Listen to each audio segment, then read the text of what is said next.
From the American Academy of Neurology, I'm Dr. Daniel Correa. This is the Brain and Life Podcast.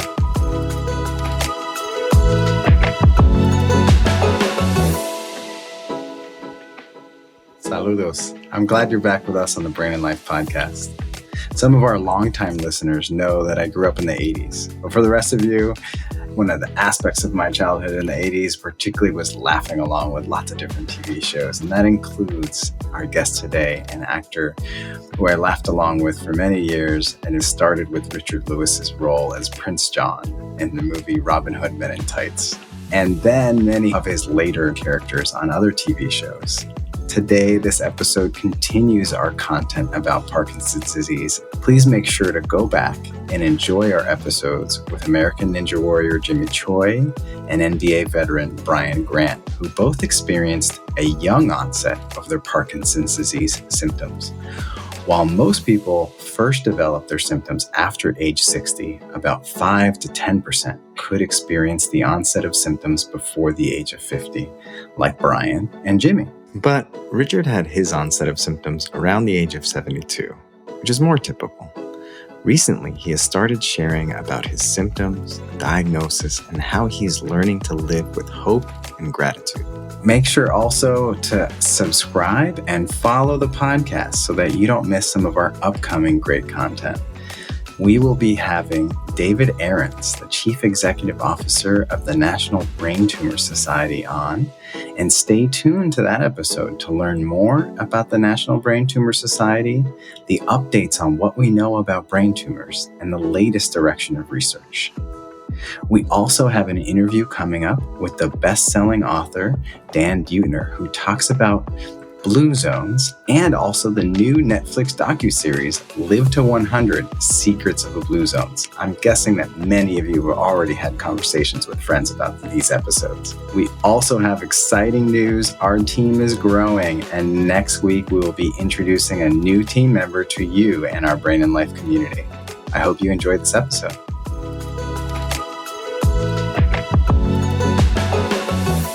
Today, our guest is actor, writer, stand-up comedian with over 50 years on stage that many of you know from Curb Your Enthusiasm, and a long line of movies and TV shows. We can't even list them here. Most recently, he's opened up about his own diagnosis of Parkinson's, and we're glad to have him here on the podcast to share his own story, and so we can talk about this condition. Thank you so much for joining us, Richard. It's my pleasure, Doctor, and for anybody who's listening. I'm doing this not only to learn for myself, but to let people know that we can fight this.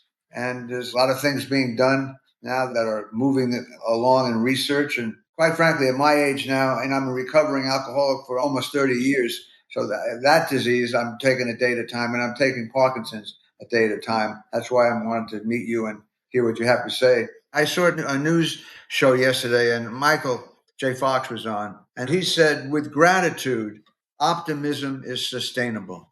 And I just wanted that to be on the tape because it's a very important statement that he made, and I'm going to try to live by it the rest of my days. I want to go back to even to the beginning and learn more about you. What made you go into stand-up and acting? What drew you to that career path? Well, quite frankly, I came from a family that was all into their own heads, and I felt I was tethered to nothing like a painting. And so when I graduated college, I went to Ohio State University, and I got a degree in marketing because I thought I'd be a copywriter, and I was for a while. But my father died soon after I graduated. I was 21. I was broke. I was born in New York, but I was living in different apartments in New Jersey. And when my father passed away, I decided that since I'd always been funny and that humor was the most important part of my family in real life, it wasn't a great upbringing. But when we watched TV back in the 50s and early 60s of great TV shows, Jackie Gleason and Phil Bilko and Milton Berle and all of these shows when I was a little boy, my family would sit on one big bed and we would watch these shows and we would laugh out loud. And it was a great moment for me because I heard all the tension in the family. I wrote a book about recovery called The Other Great Depression. And I remember one essay I had was when there was so much yelling and arguing going around in the house, I would be in my bed and I pulled the covers over me And I had this image when I was a little kid that I had a candle in my belly. And I said that no matter what goes on in this family, they'll never blow that candle out. And that candle for me was hope. And I'm trying to, latch on to that same candle now with Parkinson's. I felt that since comedy was such an important part of my childhood, connecting with life and feeling good. And I had more dopamine then than I have now, unfortunately. Darn it. But I started writing jokes for older comics, but they weren't very famous. And they would hand back all the good jokes, and all the good jokes was about me. And I said, wait a minute, there's something going on here. And I realized that unless I went on stage and found my authentic self as a humorist and a stand-up comedian, that my life would be basically a waste of time.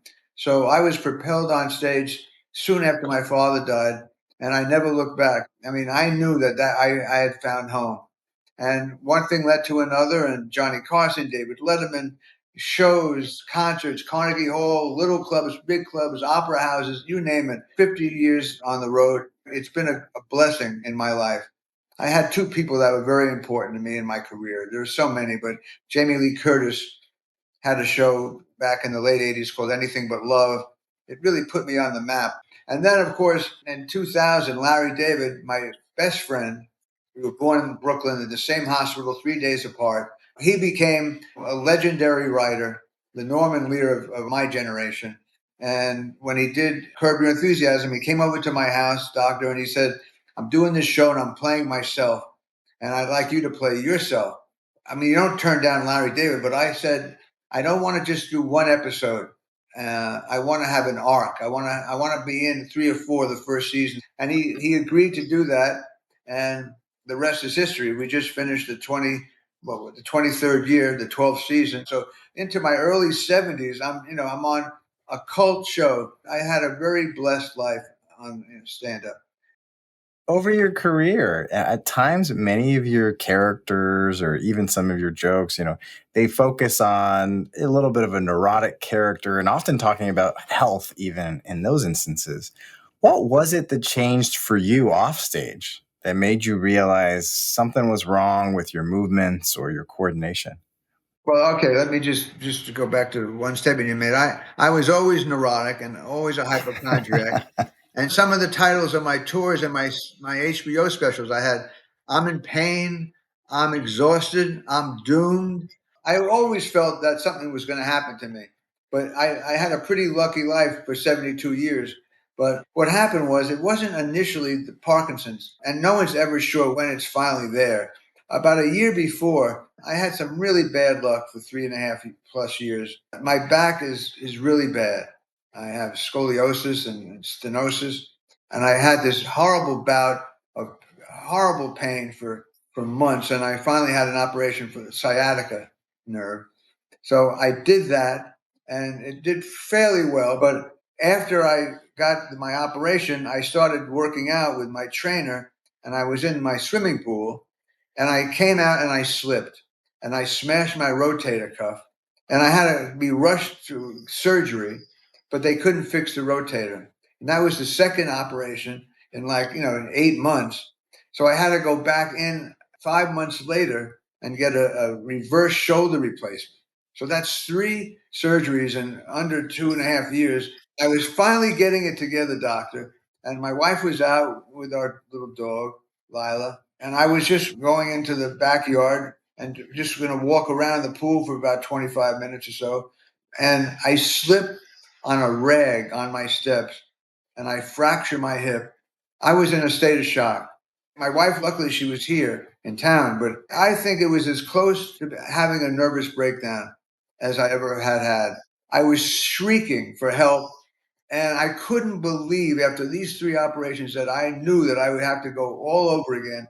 My wife came home, she was terrified, but she got the ambulance and I went to a nearby hospital, but I had to start rehab again for the 4th time. So I would say midway through these 4 operations, and I think it's important to mention these other operations because my state of mind wasn't good to begin with. I think that when I started freezing, when I got to doorways and I started shuffling, I went to a neurologist, and in his office, he had me do some tests. and I walked down his hallway. I was there with my wife, and I fell in his hallway. So that's all he needed to know. And he got me to get a brain scan, and then it was legitimate. I had Parkinson's disease.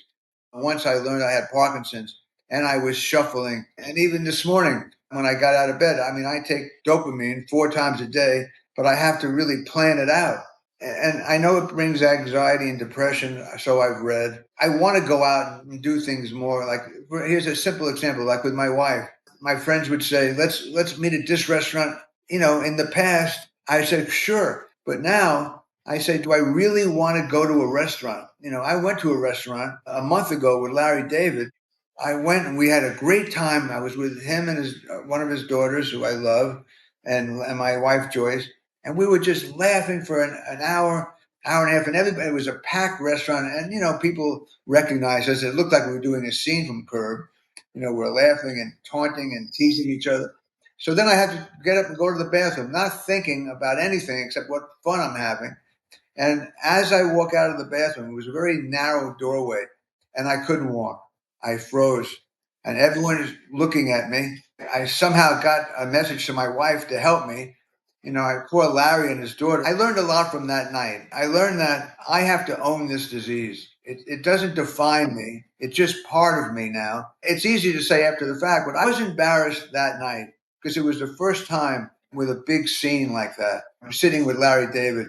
But, I guess what I wanted to just share with people is that in terms of going out and being sociable, you got to just do it, depending on how bad your situation is. If I just stay in these symptoms for a while, I could go out. I mean, it takes me longer to shower now. I have bars everywhere. It takes me longer to get dressed. I mean, life has become more difficult, but it could be much worse than it is. We all know that. I like to try to remember that. I'm thinking back to what it must be to work on a set for, one of your tours and all of the time it takes, not only workshopping jokes, but then getting out on different stages and just trying things out. And it takes a lot of steps. And some of that you probably, in a very different way, had times in the past where you either bombed on stage or felt just totally frozen and had no idea where you were going. And I think, like you were just saying, the only way you can figure out how you're going to live with Parkinson's and your own symptoms in your own life is you have to take those small steps together with those partners and those people in your life that care for you, because that's the only way you'll figure out how to manage, when you freeze in public. Analogy you were making, after 50 plus years on stage, I knew what to do with going on stage. I never did the same act ever. Every night I would go on, I would look at thousands of premises a day or two before a concert. So I just was free associating most of the time and thinking of new things. That made me feel alive on stage and better artist. But in terms of the steps for Parkinson, pardon the pun, I feel that you have to live within your problems. I can walk. I'm not in a wheelchair, and I don't need a cane yet. So that's the good news. Like this morning, when you get up, that's after a lot of hours without dopamine. There are many times when I freeze, get out of bed. And my doctor told me one thing that I've been trying to incorporate in my life, to realize that when it happens, that you shouldn't be shocked by it and surprised and like, oh my God, what is this? I know it's going to happen and it's going to progress most probably. And I also stand still the best I can, because if I try to walk and I'm not ready to walk, I start tiptoeing and it's wreaking havoc on my knees. I try to stop and take deep breaths and take a deep breath in. And when I exhale, take my step when I exhale. It's really a baffling disease, because when you consider that my legs have the strength to walk, but I'm not allowing myself to, it's just mind boggling. I'm sure everybody that first comes in touch with this disease, unfortunately, they have the same feeling like, why is my brain trying to screw me over like this? Be silly about it. But that's how I feel. I mean, I get angry. I get very sad sometimes when I'm alone. We don't have any kids, but even like our little rescue dog, who I adore, my wife is out, she'll come to the bedroom and she'll want me to leave the room. So she will stand in front of me and walk ahead of me. And I go, Lila, don't stop. But when she stops, I can freeze Here I am trying to convince our little dog, a little 8-pound dog, to keep going. Your father needs to walk. Don't stop him. I retired from stand-up before all this happened. I retired at the top of my game, and it was a great tour. And after 51 years, enough. So now I even do a podcast now, approximately once a week, with friends of mine in and out of the business. I did Peter Frampton today, and he's suffering from another disease that's similar in sorts, but it's muscle weakness. He does a lot of charity stuff, and I plan to do that as well. You talked earlier about how you've had both anxiety and depression that has changed or increased after your diagnosis, maybe related to feeling so limited and your mobility and being able to socialize. What did you learn in the past from how you've dealt with anxiety and depression in your history or in recovery from your alcoholism that you're trying to put in place in managing your condition and those mental health symptoms now? I'm not perfect at this. I don't think anyone is. I certainly try to reach out and not isolate. I would have a tendency to isolate. By definition, touring as a stand-up comic, I didn't travel with people. I was my own guy, and I'm used to isolating and preparing. I need it as an artist on stage, as a comedian. But with my alcoholism, I clearly met tons of people that were addicts who wanted to help me. I was in psychotherapy and psychoanalysis. My last therapist, who I just actually Zoomed with, I hadn't gone for about 8 or 9 years.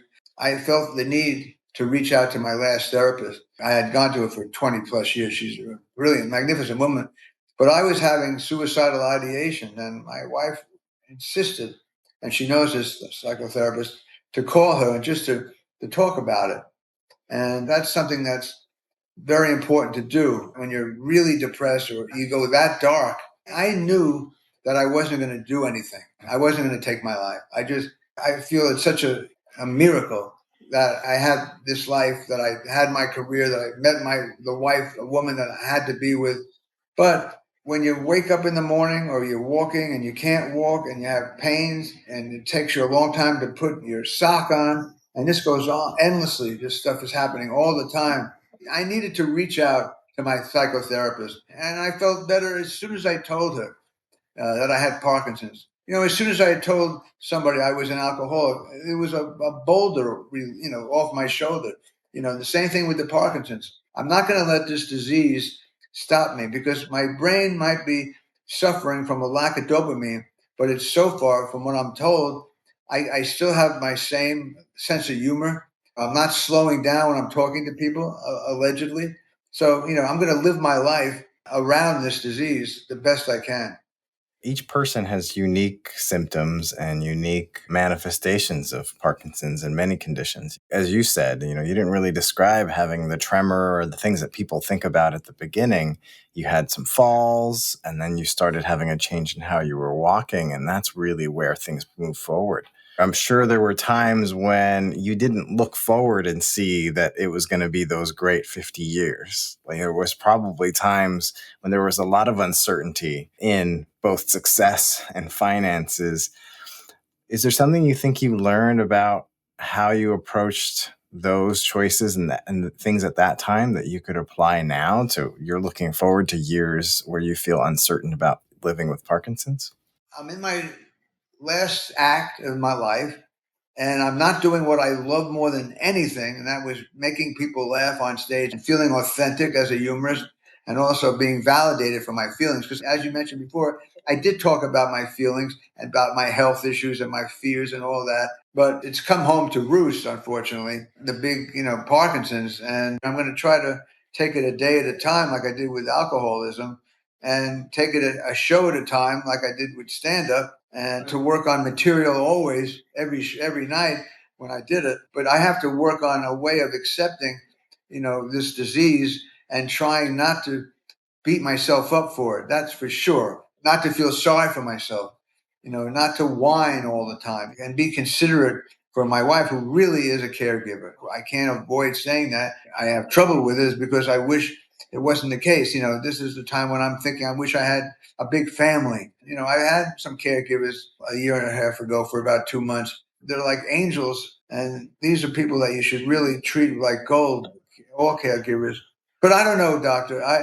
Everyone has a different scenario, and right now there's like everything is coming to one intersection. My age, my career basically is over, so to speak, and I'm trying to make use of my time alive and not fall. How's that? That's the big deal. As you've engaged with some others in the community living with Parkinson's, are there things that you've learned that have helped you in managing your symptoms or helped you and your partner in thinking about your long-term plans? You got to do things that are within your range of a Parkinson's patient. My wife loves the ocean. So, we can go and take the dog to a hotel up the coast and she can be near the ocean and I can lie and sit in a chair, and the dog can run around. I try to have some kind of spirituality. I meditate off and on. I don't do it as often as I should, but it helps me a lot. I don't have problems sleeping at all. I'm just grateful for what I have now and not what I don't have. And that's how I live every day with this disease. That's its own focus, both the gratitude and finding purpose. These are all things that are essential for everyone's brain health. And as you said, for your own management of things, it's to think about the things that you can do to get out on adventures together with your partner. You have to try to live a life for you, for your loved ones, for your partner. Just even and if you live alone, reach out to people. Don't isolate. If you want to go somewhere, there'll be plenty of friends who will say, "I'll pick you up. I'll come get you. I'll help you out of the car." Help is there for people if they reach out and don't be embarrassed for doing it. That's an important lesson I learned. Richard, thank you so much for opening up, for sharing your own perspective, your voice, and your laughter all of these years and now, about your journey and your experience with Parkinson's. I hope to listen to your podcast and to hear more of your voice in this community. It was my pleasure, Doc. The American Brain Foundation is the American Academy's philanthropic partner. To learn more about how you can help make a difference, please visit americanbrainfoundation.org. The American Brain Foundation believes that when we can cure one disease, we will cure many.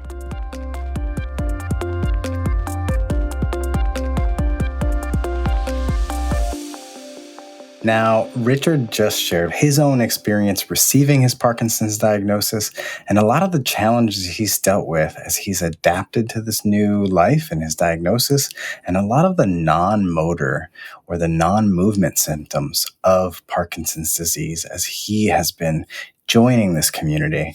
And I'm glad here to be joined today by Dr. Joseph Friedman. He's a researcher and a clinician who works with the community living with Parkinson's at Brown University. Thank you so much, Joe, for joining us today. I really appreciate the invitation, so thank you very much. And I was really looking forward to speaking with you because you have had an interest and a focus at looking at some of the non-movement related symptoms of Parkinson's and how we can help and support both the community living with this condition along with the doctors who are helping take care of them. Yes, well, I started a long, long time ago. And back when I started, Parkinson's was obviously considered a movement disorder, and there wasn't really any emphasis placed on behavioral problems that occur in Parkinson's. I'm not sure whether it was that they weren't recognized or they just didn't think they were important. So that when I was in training, the only issue related to emotions or behavior was whether Parkinson's disease depression, which was recognized back then, was part of the disease or was simply a reactive process that anybody might have if they had, a progressive, possibly disabling disorder that couldn't be cured. And I got interested in it really purely by happenstance. I wanted to just remind our listeners, so this is a continuing series of discussions that we've had on Parkinson's disease. For some more background about what is Parkinson's and some of its symptoms, particularly those related to movement, I would ask you guys to go back and check out our interviews with Jimmy Choi and our medical expert, and our interview with MBA veteran Brian Grant and that medical expert interview. Today with Joe, we're going to talk more about these non-movement related symptoms. So, Joe, when you are approaching this discussion, when you're going beyond management of the tremor and the movement related symptoms for someone with a new diagnosis of Parkinson's, how do you explore the discussion about what else might be going on or impacted by their diagnosis? Approaching patients at different stages of their diseases, of course, is very, very different. So that when you're first diagnosing a patient, it's unlikely that they have any major behavioral problems. Though having said that, there are problems that frequently occur in Parkinson's and may actually precede the development of the motor symptoms. So people with Parkinson's may have started to feel fatigued, for example. They may have unexplained fatigue. They go to their primary care doctor. They don't find anything wrong with them. Or they may start becoming anxious or even depressed before they know that there's anything wrong with their movements. And so, in talking to people who I diagnosed with Parkinson's disease, questions about those issues often come up, although there's so much to talk about at a first visit that they may not, because people have to deal with the impact, the gravity of being diagnosed with something like that. And then, of course, there's always the very interesting problem of REM sleep behavior disorder, in which people, particularly men, much more than women, will act out their dreams when they're having dreams of very vigorous physical activity, usually violent dreams. They're being chased by something, or they're in a fight and they end up, punching their bed partner or kicking the wall or jumping out of bed. So I always ask about REM sleep behavior disorder, because that can be a danger to the patient or to their bed partner. And we'll often ask about these other problems, but they are certainly very common early in the disorder. And usually, I will ask about those as we have further visits. That poses an interesting or a challenging question that I think many of us have been trying to understand a little bit more over the years. And I'd like to have you let our listeners know what we really know about that. So, in terms of these conditions that are more common or can commonly occur before the movement symptoms present, so that being the anxiety-related mood disorder symptoms or the REM sleep behavior disorder, the movement during a nightmare, is it that they just happen more often in the community who ends up getting a Parkinson's diagnosis? Is it a predictor of a greater likelihood? Where are we with that understanding? Well, all of those things are predictors, but there are a lot of other things that are predictors. And these sorts of things occur just in normal life, with the exception of REM sleep behavior disorder. So the number of people who are anxious in the world is very large, and only a very small fraction of them have Parkinson's disease. And the same thing for depression, and the same thing for fatigue. So those are common in the general population. And because somebody with those problems are at greater risk of developing Parkinson's disease, you can say the same thing about people who are constipated. I mean, constipation is much more common in Parkinson's than the general population, but it's so common in the general population that simply because an older person gets constipated, they shouldn't be running to the neurologist to see if they have Parkinson's disease. It would be unlikely. So your question is a very important one, because these things have to be taken in context. Now, REM sleep behavior disorder is different, because when men in particular have REM sleep behavior disorder, their chances for developing Parkinson's disease is so high that REM sleep behavior disorder is really a premonitory or herald symptom of the disease. But the difficulty there is that they might not develop the disease for 10 years or even longer than that. So learning about the connection is sort of a mixed blessing. There's a good side and a bad side. You have an idea about your future, but then again, you may not want to have an idea about your future. So that kind of covers some of the early symptoms that may even exist before diagnosis. And now, after someone has a new diagnosis, are there initial non-motor symptoms or even mood and behavioral symptoms that really should be closely followed in the first few years and as they start treatment? Every patient is unique, and it really is true. And although constipation might be, say, a mild problem for some people, for some others, constipation is their worst problem with Parkinson's disease. So everybody is different. So you can't give a generalization about that. Another thing that I like to point out is that some of the problems that people with Parkinson's may run into, the non motor problems, we may not have treatment for, but simply recognizing that it's part of the disease can be very important. So, for example, fatigue. Fatigue is a problem that, again, I stumbled on. For these problems, I largely stumbled on because a patient perhaps made an impression on me. So fatigue is one of those, where a patient of mine who was about my age then, this is a long time ago, was working full time. He had physical labor as part of his job. And he said, I can cope with the tremor. It's not a big deal. I can move around fine. I can do my job. But at the end of the day, I just can't move. And I just lie on the sofa. I don't fall asleep. I just can't do anything. I'm too tired. He looked like a normal person. He didn't have major problems from the Parkinson's disease. And I started asking my Parkinson patients about it, and discovered that 50% of Parkinson patients thought that fatigue was one of their three worst symptoms. That's a big number. And one third actually rated fatigue as their single worst problem. And we still don't have known treatment for fatigue, but simply recognizing it was extremely important because people often thought of themselves and their families too as there was something sort of morally weak about them. They weren't trying, they weren't doing things as much as they used to. And simply if they had, what they used to call the power of positive thinking, they could get over it. And learning that fatigue is as, intrinsic to Parkinson's disease as tremor has a large impact in understanding what is going on. I mean, we may not understand why people get fatigued, but the fact that fatigue is part of it, sort of relieves people from the moral burden of being inadequate, or at least helps them feel that way. But as the disease goes on, of course, more and more problems develop.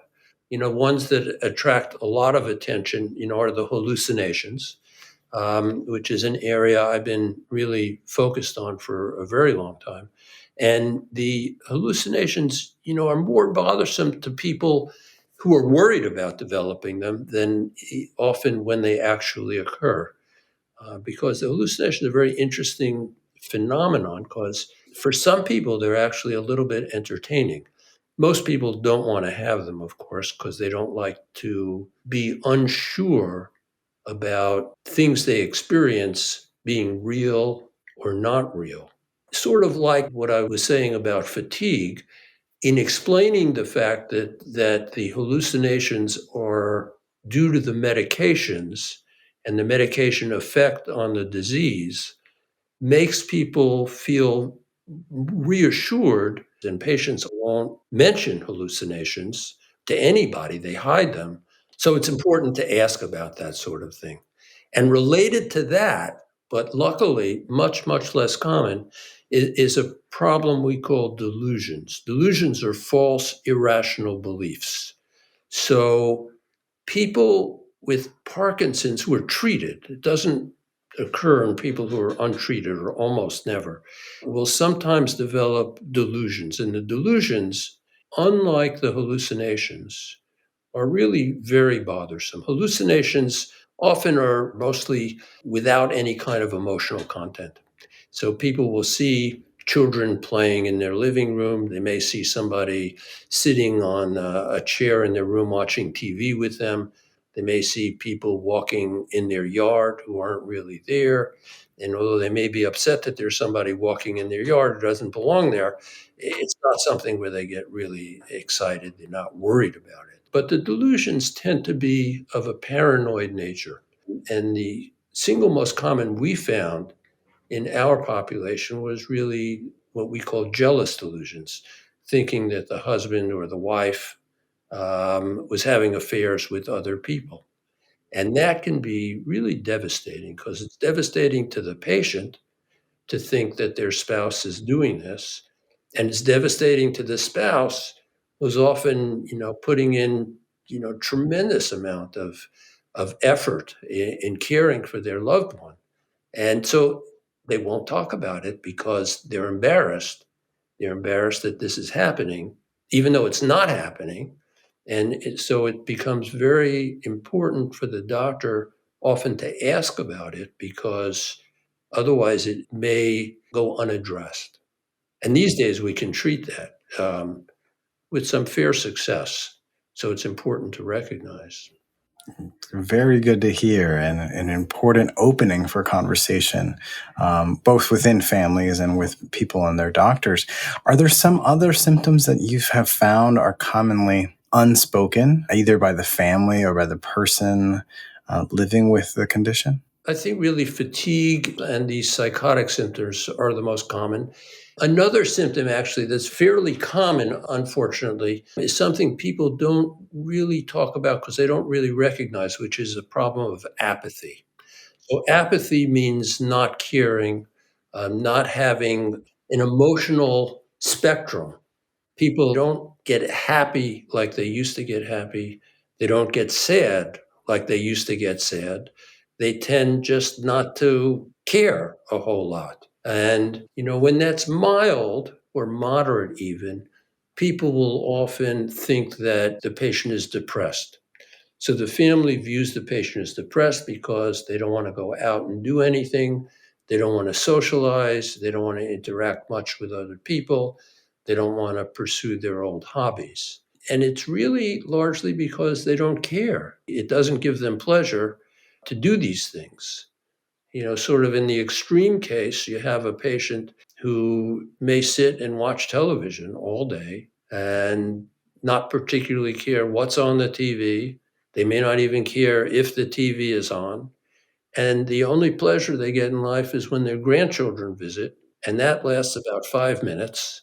And then they don't care anymore, or they're overwhelmed by the amount of activity. But with apathy, people often don't recognize that it's really happening. They just see the energy, the light that comes from this individual being slowly diminished more and more. And we don't have treatment for that, unfortunately. But again, it's important to recognize that this can be part of the illness. It can be very difficult to distinguish from depression, but we do have treatments for depression.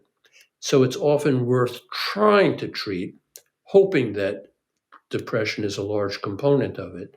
But when it really is apathy, but like fatigue, it's important to recognize that it's intrinsic to the disorder and not some kind of moral weakness of the patient.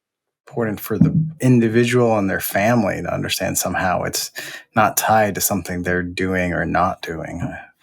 And in our previous episodes, we spoke with Jimmy Choi, who's talked about using exercise to help manage some of his symptoms. And Brian Grant, his own experience as a former NBA player, has incorporated exercise in the management of his symptoms. How have you been encouraging your Parkinson's patients in that community in incorporating movement and activity to help support their condition?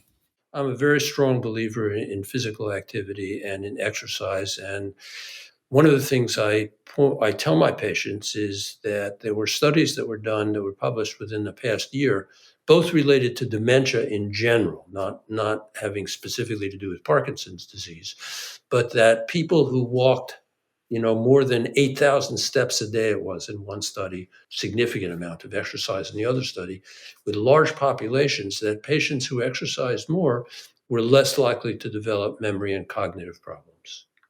And so all of us are at risk for developing memory and cognitive problems, whether we have Parkinson's disease or not. So this is a recommendation for all people. But since Parkinson patients are at greater risk for developing these problems, and because they already all have motor dysfunction, that exercise is even more important for them. Because on the one hand, they really want to protect their memory and their ability to think. But on the other hand, you're always better physically if you're in your best shape. Your risk of falling diminishes. We know that exercise is good for helping both improve and reduce the likelihood of depression, for example. So I think both for a cognitive point of view, from an emotional point of view, and from a physical point of view, exercise is crucial. And what I tell my patients about exercise is that medications help you today.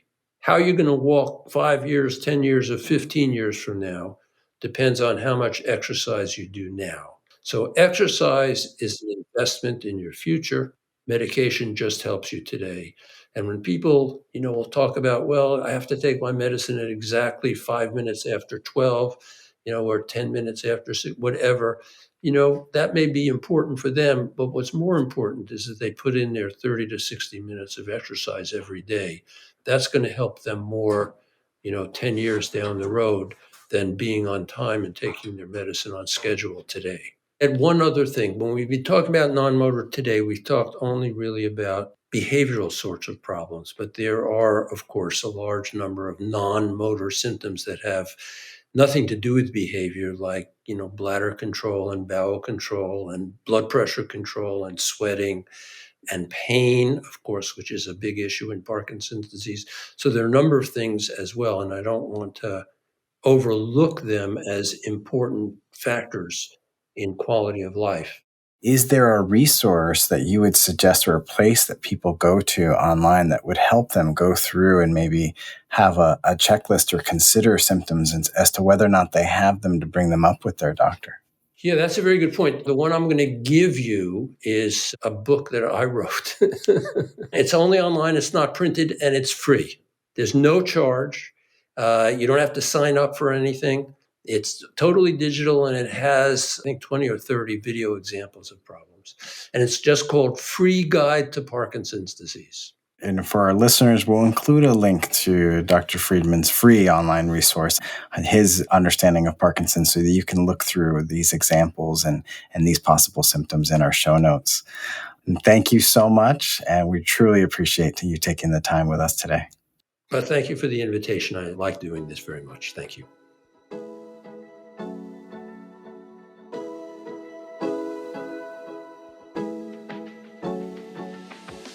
Thank you again for joining us today on the Brain and Life podcast. Follow and subscribe to this podcast so you don't miss our weekly episodes. You can also sign up to receive the Brain and Life magazine for free at brainandlife.org and even get the Espanol version. For each episode, you can find out how to connect with our team and our guests, along with great resources in our show notes. We love it when we hear your ideas or questions.